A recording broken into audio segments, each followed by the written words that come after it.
Chapter 1. The night sky. In the small village of Garmisch-Partenkirchen, nestled between the towering Alps, young Greta sat on the cool grass, her eyes transfixed by the shimmering expanse of stars. Each night, the cosmos felt like an inviting tapestry, filled with stories waiting to be told.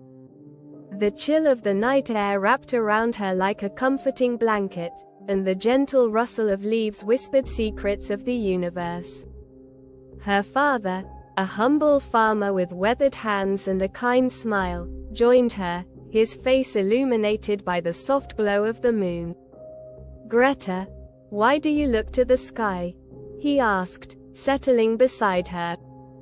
The night was serene, yet an undercurrent of tension hummed through the village. "The stars hold secrets, Papa. I want to know them," she replied, her voice a blend of wonder and determination. Her fascination with the stars was no mere childhood whim, it was a longing for something greater. Her father chuckled softly, though his eyes held concern. "You have a curious mind, my girl. The world below holds many secrets too. The land, the people, they all have stories." But Greta's heart was captivated by the infinite possibilities of the cosmos. She dreamed of distant planets, of worlds beyond her own, and of mysteries yet to be unveiled. The village was her home, but her soul yearned for exploration. As they sat together, her father shared tales of the village's history, how Garmisch-Partenkirchen had flourished with visitors from afar, drawn by the beauty of the Alps and the warmth of its people. But tonight, a heaviness lingered in the air, a shadow of change that made Greta uneasy. The laughter of children echoed in the distance, a stark contrast to the worries that clouded her father's brow. Chapter 2. The gathering storm. As days turned into weeks, the atmosphere in Garmisch-Partenkirchen grew heavy with unease. The rise of the Nazi regime cast a shadow over the village, transforming once cheerful conversations into hushed whispers. Greta's father, once full of stories about the land, now spoke in worried tones, glancing around as if the walls themselves had ears. "Papa, what's happening?" Greta asked one evening, her heart racing with fear. He looked at her, eyes filled with sorrow. "Things are changing, my dear. We must be careful. Not everyone shares our love for freedom." Despite the tension, Greta's dreams remained unbroken. She found solace in books, sneaking away to a hidden nook in the woods where she discovered a collection of forbidden texts, tales of astronomy, science, and the wonders of the universe. Each page she turned ignited her passion further. One evening, as she delved into the intricacies of constellations, her thoughts wandered. "What if I could discover something new?" she mused. The thrill of possibility sent shivers down her spine, a feeling that perhaps, just perhaps, she could contribute to the vast pool of knowledge. But the whispers of fear grew louder. Villagers exchanged glances filled with concern, and Greta could see the change in their eyes. Friends she had known since childhood began to disappear, their families fleeing or silencing themselves under the regime's pressure. Chapter 3. Secrets of the Stars. Greta gathered her friends, a small group of children who shared her fascination with the stars. They met in the woods, where the tall pines shielded them from prying eyes. Each gathering felt like an act of rebellion against the darkness encroaching upon their lives. "Tonight, we'll learn about constellations," Greta exclaimed, her voice bubbling with excitement. She spread out her notes, her heart racing as she shared tales of Orion, Cassiopeia, and the Pleiades. The more she spoke, the more her friends leaned in, their faces alight with curiosity. As the night deepened, the stars seemed to twinkle in response to their enthusiasm. They played games, using the constellations as a map, and each child took turns pointing out their favorite stars. Greta felt a sense of belonging and purpose, a connection that transcended the fears surrounding them. But as the weeks passed, whispers of the regime's tightening grip filtered into their sanctuary. Friends began to withdraw, their families urging them to stay away from gatherings deemed suspicious. Each absence felt like a crack in their fragile hope. One night, as they sat in a circle, Greta noticed the sadness in her friend Carl's eyes. "My father says we shouldn't gather anymore," he confessed, his voice barely above a whisper. "He's afraid of what might happen." Greta placed a hand on his shoulder. "Knowledge is our only way to resist. We can't let fear silence us." Chapter 4. A shared dream. With renewed determination, Greta and her friends decided to create a secret club, calling themselves the Stargazers. They pledged to meet weekly, exploring the wonders of the universe while fostering a sense of hope. Greta became their leader, inspired to share her knowledge and dreams. They devised a plan to study the movements of celestial bodies, charting their findings in a shared notebook. Each week, they added new observations and sketches, transforming their journal into a treasure trove of dreams and knowledge. It became their secret weapon against despair. One evening, as they gathered under a blanket of stars, Greta proposed an idea that would change everything. "What if we held a stargazing event for the whole village? A night to celebrate what we love and bring everyone together." The idea sent ripples of excitement through the group. They envisioned families, friends, and neighbors united under the stars, sharing stories and dreams. It would be a night of joy, a brief respite from the encroaching darkness. Chapter 5. The cost of knowledge. As the regime's oppression intensified, Greta and her remaining friends felt the weight of their pursuit. They continued to meet, discussing not just stars but also their fears about the future. The night sky, once a source of inspiration, now felt like a reminder of the unknown dangers lurking below. One evening, as they gathered under a blanket of stars, a rustling in the bushes startled them. Greta's heart raced as she turned, her breath hitching in her throat. A figure emerged, a neighbor, a kind but wary man named Herr Müller, who had once shared tales of the mountains. "Greta, you must be careful," he warned, his voice low. "The authorities are watching. They won't tolerate gatherings like this." Greta's heart sank, but she met his gaze with determination. "We need this. Knowledge is our only way to resist." He nodded, understanding the fire in her spirit, but worry etched deep lines on his face. "Just remember, my dear, that courage comes with a price." As the weeks turned into months, the village grew quieter. The once vibrant community seemed cloaked in fear. Each day brought new restrictions, families were torn apart, and the air became thick with uncertainty.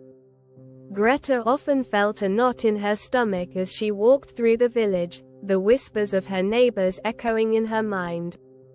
Chapter 6. A new purpose. Determined not to be silenced, Greta conceived an idea, a public stargazing event that would unite the village. They would invite everyone, drawing on the shared wonder of the night sky. It would be a celebration of knowledge and hope, a beacon against the dark forces closing in. The plan sparked excitement in her friends. They began to create posters and gather supplies, envisioning a night filled with laughter and discovery. Greta felt alive with purpose, her heart racing at the thought of what they could achieve. On a warm evening, they met to finalize their preparations. "We should have refreshments," suggested Anna, her eyes bright. "And maybe we can tell stories about the stars," Greta smiled, feeling the camaraderie of her friends. Yes, we'll make it a night to remember. They worked tirelessly, gathering materials and spreading the word quietly among neighbors. Greta's heart soared with hope as the event approached. The thought of everyone looking up at the same sky, sharing dreams, felt like a powerful act of resistance. Chapter 7. The stargazing event. The night of the event arrived, the air electric with anticipation. Greta stood at the edge of the village, watching as families gathered, lanterns flickering against the dusk. Children's laughter echoed in the air, and for a moment, the weight of fear lifted. "Look, the stars are shining brighter than ever," one of her friends exclaimed. As the sun dipped below the horizon, Greta took a deep breath and stepped forward. She welcomed everyone, her voice steady despite the flutter of nerves in her stomach.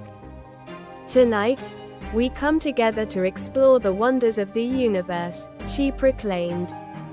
"In these dark times, let the stars remind us that hope and knowledge can shine through even the darkest of nights." Her words resonated with the villagers, a collective sigh of relief washing over the crowd. They looked up, eyes wide with wonder, and for that brief moment, the burdens of their reality seemed to fade away. Greta guided them through the constellations, sharing stories that ignited imagination. Families gathered close, laughter filling the air as they shared tales of bravery and adventure. It was a night of unity, a shared rebellion against the darkness. Chapter 8. A moment of unity. As the evening unfolded, shadows loomed closer. The distant sound of marching boots echoed through the village. Greta's heart sank. She knew the regime would not tolerate this act of defiance. Just as Greta finished her presentation, a group of uniformed officers arrived, their presence like a thundercloud.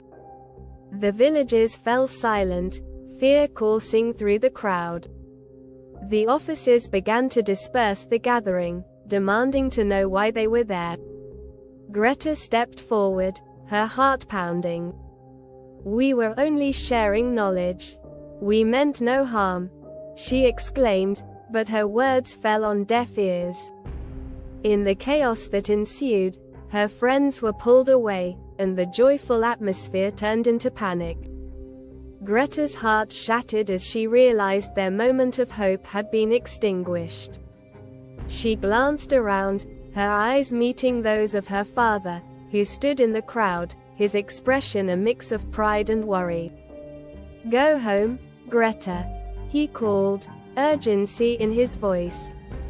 "It's not safe." But Greta stood her ground, her resolve unyielding. "No, this is our home, and we will not be silenced." The officers' shouts filled the air as they began to make arrests. The joy of the night was lost, replaced by fear and chaos. Greta felt a wave of despair wash over her, but amid the turmoil, she saw something unexpected. Her neighbors were standing together, refusing to back down.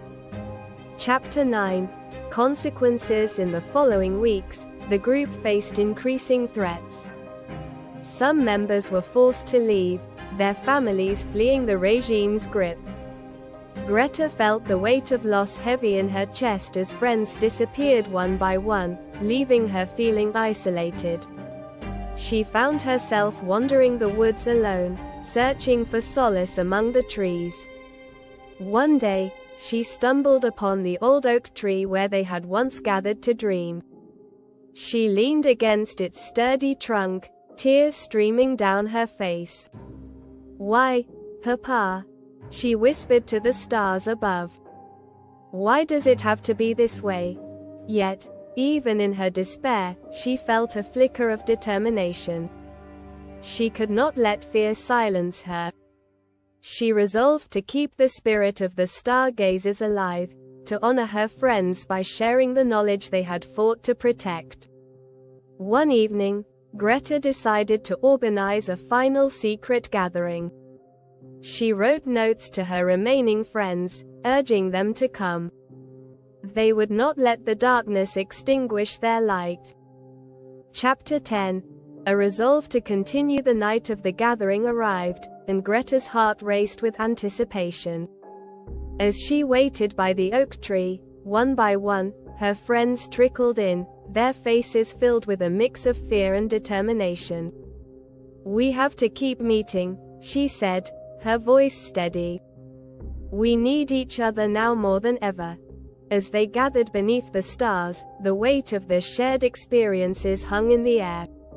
Each friend took turns sharing stories, tales of resilience, bravery, and the dreams they still held onto. They spoke of their families, their fears, and the love that anchored them to one another. In that moment, they realized they were not just a group of children, they were a community bound by hope. Greta led them in a final star-gazing ritual, each child choosing a star to represent their dreams. They closed their eyes, sending silent wishes into the universe. "I wish for freedom," Greta whispered, her heart swelling with longing. With the night sky as their witness, they made a pact to protect one another and keep the spirit of the stargazers alive, no matter the cost. Conclusion. Legacy of dreams. As war engulfed Garmisch-Partenkirchen, Greta reflected on the journey they had taken. The stars remained a symbol of hope, a reminder that knowledge could guide them even in the darkest times. She continued to teach her friends, sharing not just the wonders of the universe, but also the importance of courage and community. The village changed, families were torn apart, and fear tightened its grip. Yet, Greta held on to her dreams. She knew that the stars would always shine above, guiding them through the darkness. In the months that followed, Greta became a beacon of hope, her spirit unyielding. She secretly gathered the remaining stargazers, and together they created a makeshift library, filling it with books and knowledge they had salvaged. They continued to meet under the cover of night, sharing stories, laughter, and dreams of a future where freedom reigned. Though their future was uncertain, Greta held on to her dreams. She knew that the stars would always shine above, guiding them through the darkness. And in that knowledge, she found strength, a legacy of hope that would endure long after the night faded. As the years passed and the war drew to a close, the village of Garmisch-Partenkirchen emerged from the shadows, bruised but not broken. Greta became a teacher, sharing her love of the stars with a new generation. She instilled in him the importance of knowledge, courage, and the belief that no matter how dark the night, the stars would always guide them home.